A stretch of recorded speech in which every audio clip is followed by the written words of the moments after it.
Pagi-pagi berangkat ke sekolah, semangat diri sangat terpancar. Mari kita ucapkan bismillah, semoga puasa kita semua lancar. Assalamualaikum warahmatullahi wabarakatuh. Apa kabar nih sahabat semuanya? Tentunya semoga kita selalu diberikan keberkahan dalam bulan suci Ramadan ini. Saya Diana Putri tidak akan pernah mau nih bosan-bosannya ada di hadapan sahabat semuanya dalam program apa? Program yang ditunggu-tunggu tentunya, yaitu program Energi Iman.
Saya yakin siapapun presidennya, kepemimpinan yang tidak pernah terbatas itu keinginannya menjadi dibatasi. Inilah esensi puasa. Dalam rangka menyambut Ramadan 1446 Hijriah, Energi Juang News bekerja sama dengan Pondok Pesantren Ngalah Al-Falah mempersembahkan Energi Iman, menghadirkan ulama-ulama nasional dengan kajian-kajian yang menyejukkan, sinkron dan mencerahkan. Saksikan tayangannya hanya di channel Energi Juang News.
Nah, kali ini saya tidak sendirian. Saya selalu nih ditemani dengan pemateri-pemateri yang sangat luar biasa tentunya. Mari kita sapa. Assalamualaikum warahmatullahi wabarakatuh, Pak Kiai. Waalaikumsalam warahmatullahi wabarakatuh. Nah, beliau adalah Kiai Haji Abdul Muiz Ali sebagai pengurus lembaga Basul Masail PBNU, juga merangkap nih sebagai wakil sekretaris Komisi Fatwa MUI Pusat. Nah, Pak Kiai nih seperti yang biasa-biasanya tentunya akan ada titipan-titipan pertanyaan nih, by request nih dari sahabat kita semua. Tapi tunggu dulu Pak Kiai, setelah iklan yang satu ini.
Kepimpinan yang tidak pernah terbatas itu keinginannya menjadi dibatasi. Inilah esensi puasa. Dalam rangka menyambut Ramadan 1446 Hijriah, Energi Juang News bekerja sama dengan Pondok Pesantren Ngalah Al-Falah mempersembahkan Energi Iman, menghadirkan ulama-ulama nasional dengan kajian-kajian yang menyejukkan, sinkron dan mencerahkan. Saksikan tayangannya hanya di channel Energi Juang News.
Nah, jadi untuk pertanyaan yang pertama nih Pak Kiai, puasa akan mengajarkan nih kesabaran, keikhlasan, dan juga empati nih. Nah, bagaimana sih untuk pengaplikasian hal sedemikian gitu Pak Kiai?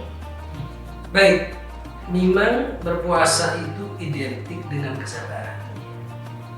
Maka Imam Al-Ghazali dalam kitab Ihya Ulumuddin menjelaskan bahwa inna shauma rub'ul iman. Berpuasa itu atau puasa itu seperempat dari keimanan. Ini mendasari pada satu riwayat yang menjelaskan as-shaum nisfus sabri. Puasa itu separuh dari kesabaran.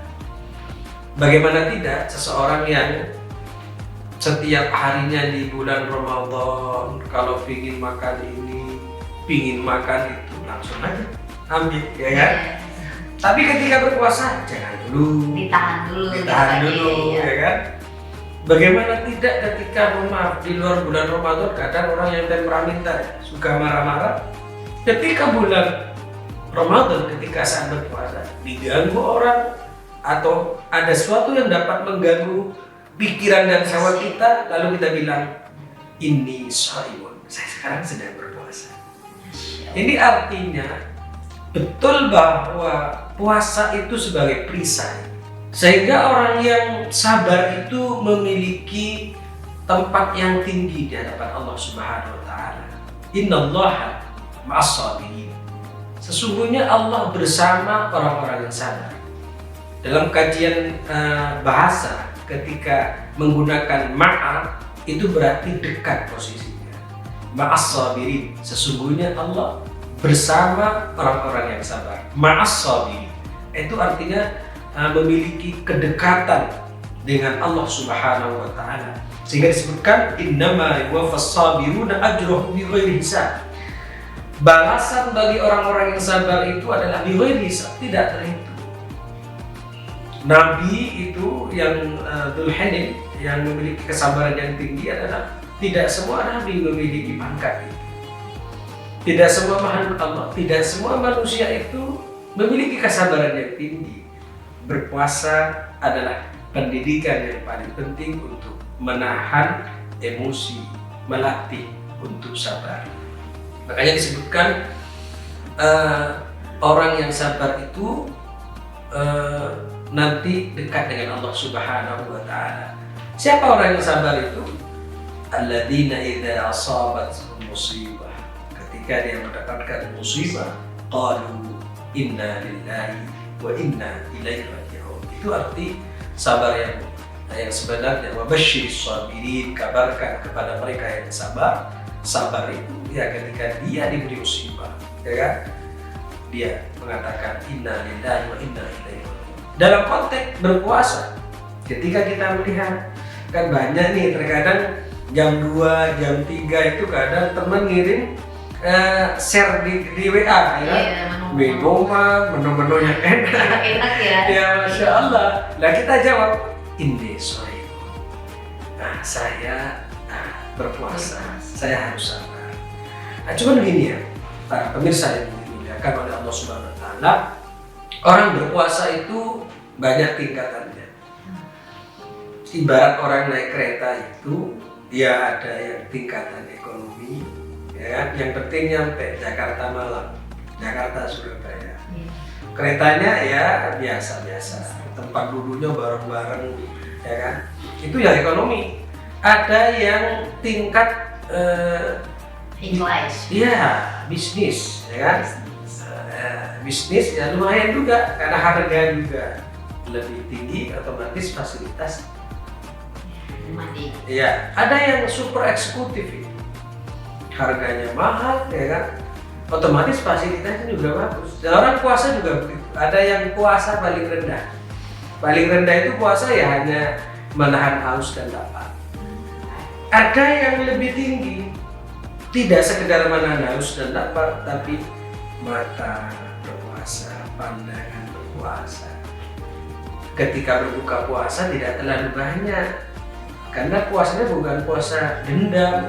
Kalau kita kan puasa dendam nih, Puasa ya kan? dendam ya. Ya, jadi karena satu hari nggak makan ketika Allahu Akbar, Allah makan sebanyak-banyaknya. Sampai kenyang perut. Akhirnya tarawihnya nggak rusuk. Nah, kalau ini tingkatan yang istimewa atau al-khawas kita menyebutnya itu tidak sekedar itu, jadi makan secukupnya, sahur secukupnya.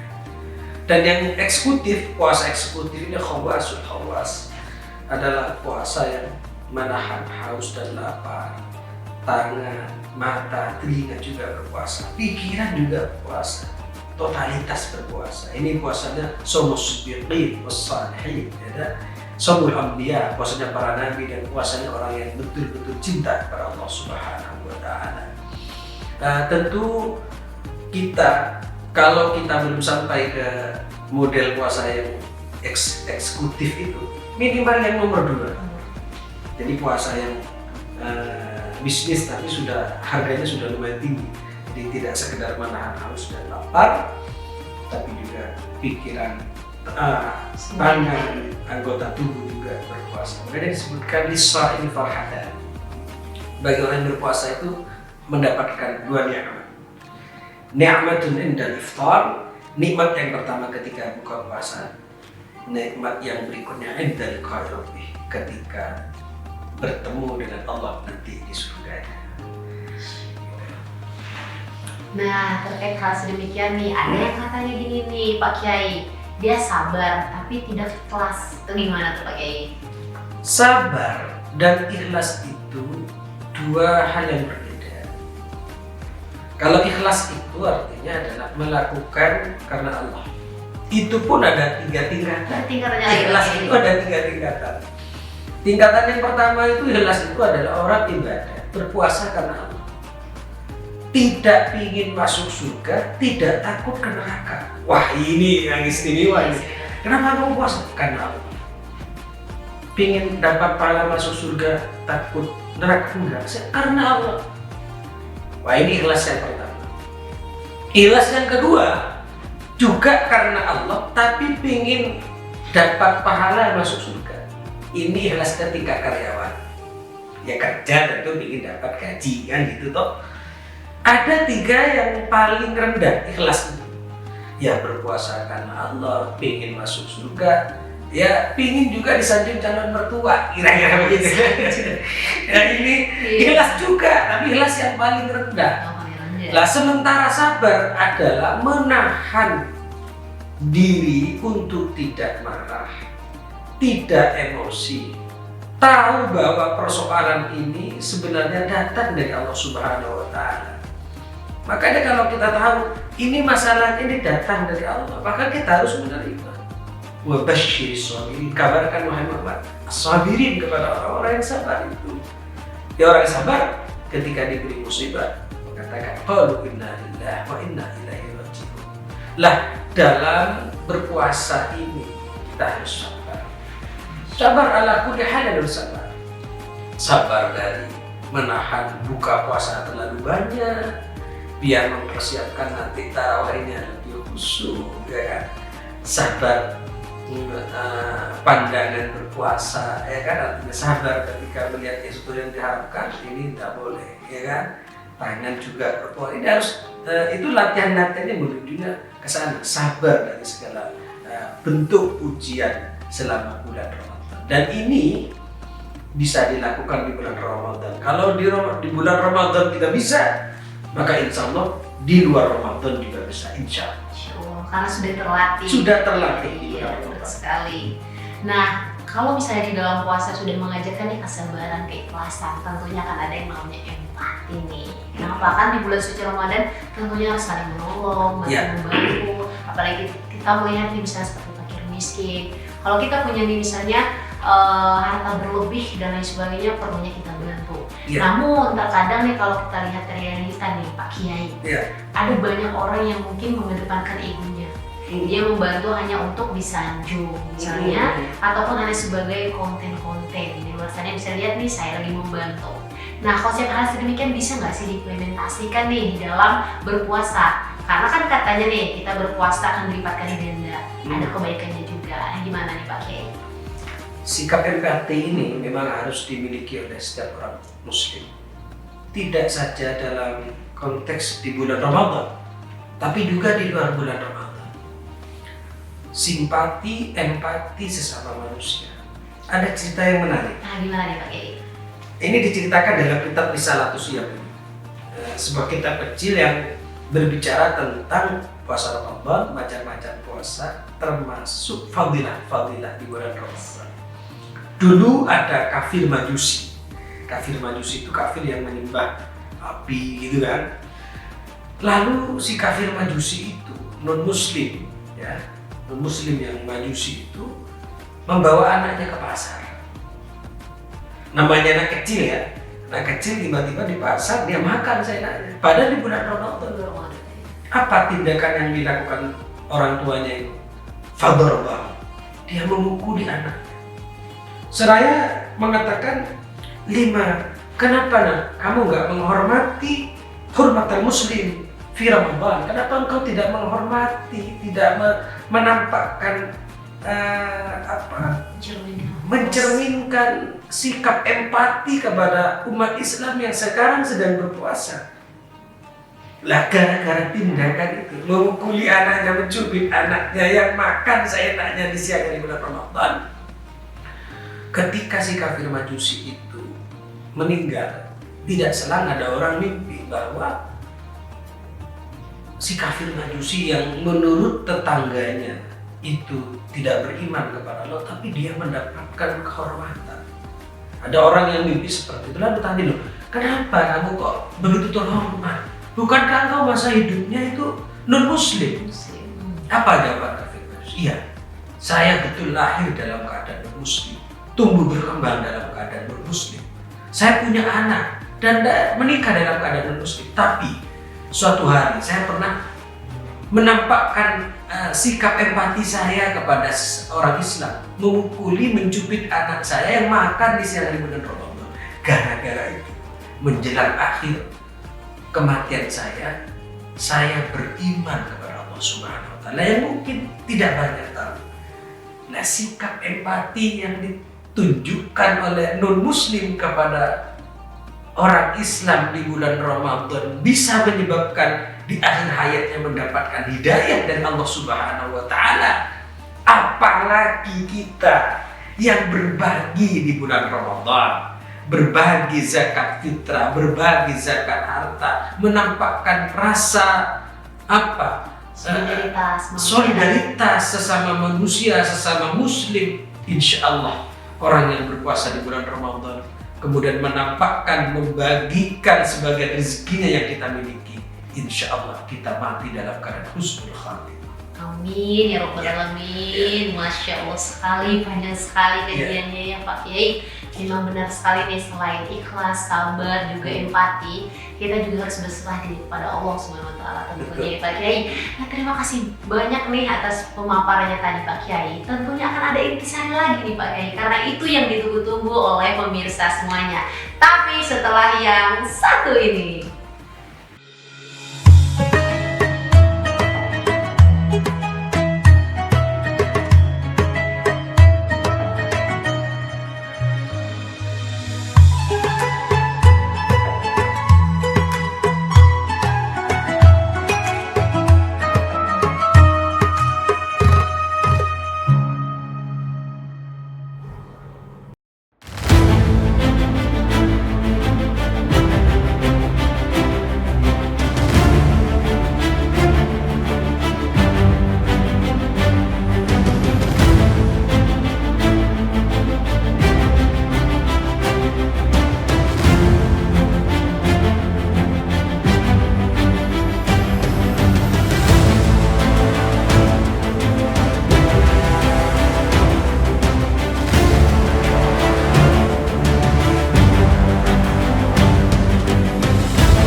Saya yakin siapapun presidennya, kepemimpinan yang tidak pernah terbatas itu keinginannya menjadi dibatasi. Inilah esensi puasa. Dalam rangka menyambut Ramadan 1446 Hijriah, Energi Juang News bekerja sama dengan Pondok Pesantren Ngalah Al-Falah mempersembahkan Energi Iman, menghadirkan ulama-ulama nasional dengan kajian-kajian yang menyejukkan, sinkron dan mencerahkan. Saksikan tayangannya hanya di channel Energi Juang News.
Tidak usah nih berlama-lama lagi, langsung saja kita dengarkan intisarinya. Silahkan Pak Kiai.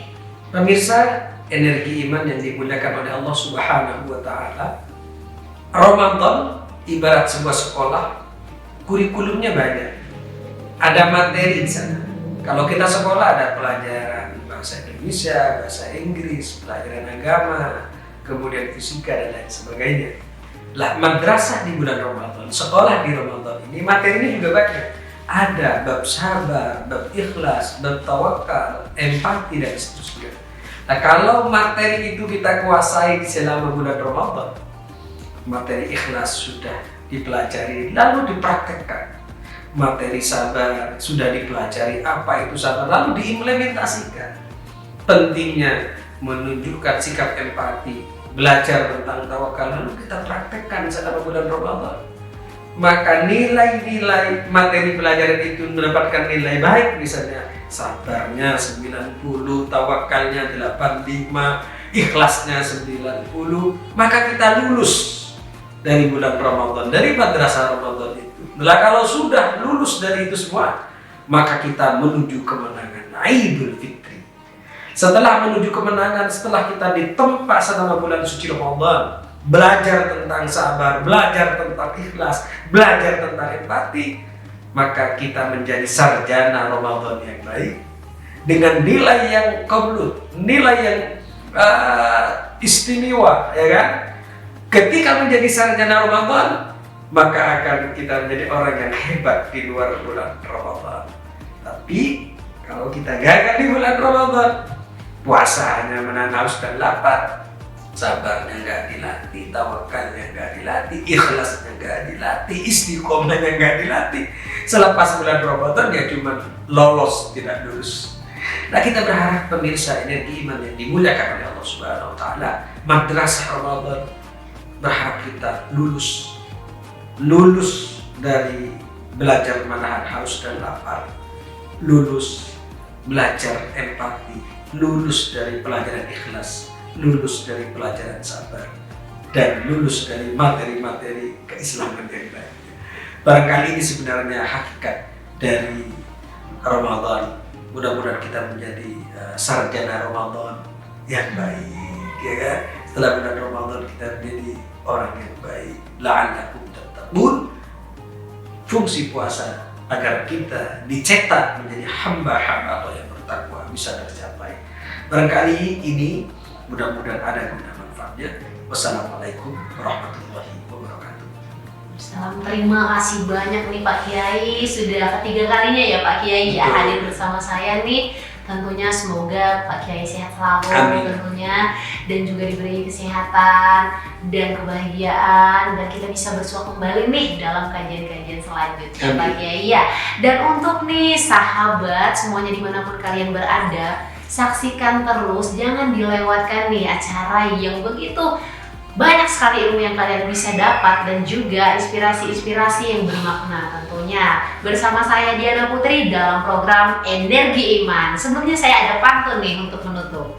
Ubur-ubur ikan lele, saya pamit undur diri nih. Wassalamualaikum warahmatullahi wabarakatuh. Waalaikumsalam warahmatullahi wabarakatuh.